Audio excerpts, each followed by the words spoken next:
Hello friends, કેમ છો? તો આજે આપણે બનાવીશું કારેલાનું ટેસ્ટી મજાનું શાક કે જે કોઈ ના ખાતા હોય ને તે પણ ખાવા લાગે. કેમ કે ઘરમાં છે તો દરેક વ્યક્તિને તો ભાવતું જ ન હોય, એટલે એક બે વ્યક્તિ તો એવા હોય જ કે જે કારેલાનું શાક ના ખાતા હોય. તો મારો સન છે એ પણ કારેલાનું શાક કરવું તો ના પાડે છે, કેમ કે એને પણ ભાવતું નથી. તો તેમને હું ભીંડાનું શાક કરી દઉં છું, પરંતુ અત્યારે તેને ખૂબ જ ભાવે છે. તો આપણું ગૃહિણીનું તો કામ જ એ છે કે એને જે ટેસ્ટથી ભાવે એ ટેસ્ટથી આપણે બનાવીને ખવડાવીએ તો એને ચોક્કસ ભાવશે અને તે ખાવા લાગશે. આજે આપણે એવું શાક બનાવવાનું છે કે ઘરમાં રહેલા તમામ નાના મોટા વ્યક્તિઓને તે ભાવે. તો મેં અહીં 500 ગ્રામ કારેલા લઈ લીધા છે અને મેં અહીં કારેલાને ગોળ શેપમાં કટકા કરી લીધા છે, એટલે સુધારી લીધા છે. અને તેમાં રહેલા તમામ બિયા છે એ પણ કાઢી લીધા છે. અને હવે આપણે એની કડવાશ છે ને એ દૂર કરવા માટે થઈ અને કાઢી લેવા માટે થઈ અને આપણે તેમાં નમક નાખશું. નમક છે ને એ ચડિયાતું નાખવું અને એને અડધી કલાક પોણી કલાક જેટલું રાખી મૂકવું, તે જેથી કરીને કારેલાની જે કડવાશ છે ને એ બધું જ નીકળી જાય અને કારેલાના પીસમાં નમક બેસી જાય, ચડી જાય અને કડવાશ કારેલામાં ન રહે. તો અડધી કલાક થઈ ગઈ છે તો મેં કારેલાને સારી રીતે ચોળી અને એને 2 હાથ વડે લાડુ બનાવી અને તમામ પાણી કાઢી લીધું છે, જે કડવાશવાળું પાણી નીકળી જાય છે.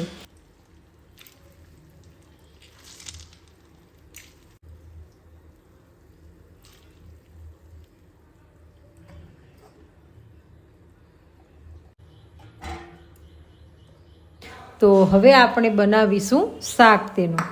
તો શાક બનાવવા માટે મેં એક કુકરમાં તેલ ગરમ થવા મૂકી દીધું છે અને એ તેલનું પ્રમાણ મેં થોડું વધારે રાખ્યું છે, કેમ કે તેલ વધારે હશે તો કારેલાનું શાક છે તે ખૂબ સારું લાગે છે, કેમ કે કારેલા છે તેમાં સરસ મજાના સંતળાઈ જાય છે. હવે આપણું તેલ ગરમ થઈ ગયું છે એટલે મેં તેમાં રાઈ, જીરું, હિંગ એડ કરી દીધા છે અને ત્યારબાદ થોડી લસણની ચટણી નાખી છે, જે તેલમાં સંતળાઈ જાય તો સુગંધ બહુ સરસ આવે. અને ત્યાર પછી મેં જે સુધારેલા અને પાણી કાઢેલા લાડવા વાળેલા જે કારેલા છે તે તેમાં ઉમેરી દીધા છે અને ત્યારબાદ આ બધું જ સારી રીતે મેં મિક્સ કરી દીધું છે. અને પછી મિક્સ કરી અને તેમાં મેં ખાંડ નાખી છે. અમારે ખાંડ વધારે જોઈએ, કેમ કે રસો છે એ એકદમ ગળ્યો થાય એટલા માટે. તેમાં મેં હળદર તેમજ લાલ ચટણી અને કોરી ચટણી બંને નાખી દીધી છે. અને એક નાનું ટમેટું છે એ પણ મેં મોટા મોટા પીસ કરી અને નાખી દીધું છે.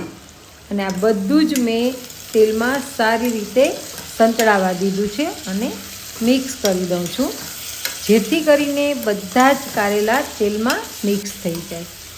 અને ત્યારબાદ તેમાં તેલ છૂટું પડે એટલે સારી રીતે મિક્સ થઈ જાય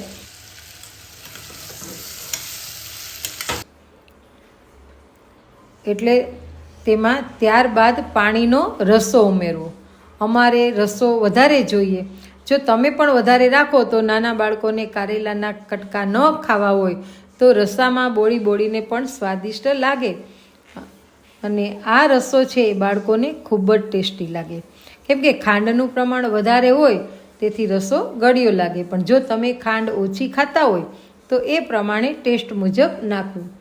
આમાં નમક નાખવાનું આવતું જ નથી, કેમ કે નમક છે એ આપણે જ્યારે સુધાર્યા ત્યારે જ તેમાં નમક એડ કરી દીધું હતું, એટલે નમક છે એ કારેલાના પીસમાં ચડી જાય છે. અને ઘણા આમાં ડુંગળી નાખીને પણ વઘાર કરે છે.